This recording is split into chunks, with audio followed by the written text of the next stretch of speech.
शब बारात में बेड़ी के पत्तों से गुस्ल करने पर कितने फायदे मिलते हैं और गुस्ल करने का सही तरीका क्या है। आप भी इस बयान को सुने और अपने घर वालों को भी सुनाएं और इस अमल को जरूर करने की कोशिश करें। देखें और अपने दोस्त अहबाब तक जरूर शेयर करें। शब बारात में गुस्ल कीजिए, बड़ा मुबारक गुस्ल है वो।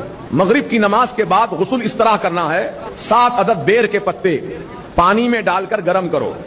हर एक आदमी के 7-7 पत्ते पानी को थोड़ा गर्म कर ले, फिर उस पानी से गुस्ल करे।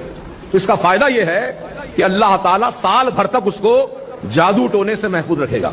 यानी ये शब बारात से लेके आने वाली शब बारात तक अब इस 1 साल के अरसे में कोई नया जादू असर नहीं करेगा। और हुक्मा फरमाते हैं किसी को जिल्दी बीमारी है, स्किन की बीमारियां हैं, बहुत से लोगों को वफा डैंड्रफ जिसको बोलते हैं, सर में डैंड्रफ, सर खुजाता है, जिस्म पर खुजली ज्यादा होती है, तो ऐसे तमाम अफराद पेड़ के पत्ते डालकर पानी से गुस्ल करने से जिल्दी स्किन की बीमारियां इंशाअल्लाह खत्म हो जाएंगी। ये बेर का दरख्त कहां से आया मालूम आपको? जन्नत से आया है। कब लाया गया? जब सैयदना आदम अलैहिस्सलाम का विसाल हो गया तो उनको गुस्ल देने के लिए जन्नत से बेर के दरख्त को लाया गया, उसके पत्ते डालकर पानी को गर्म किया गया, फिर आपको उससे गुस्ल दिया गया।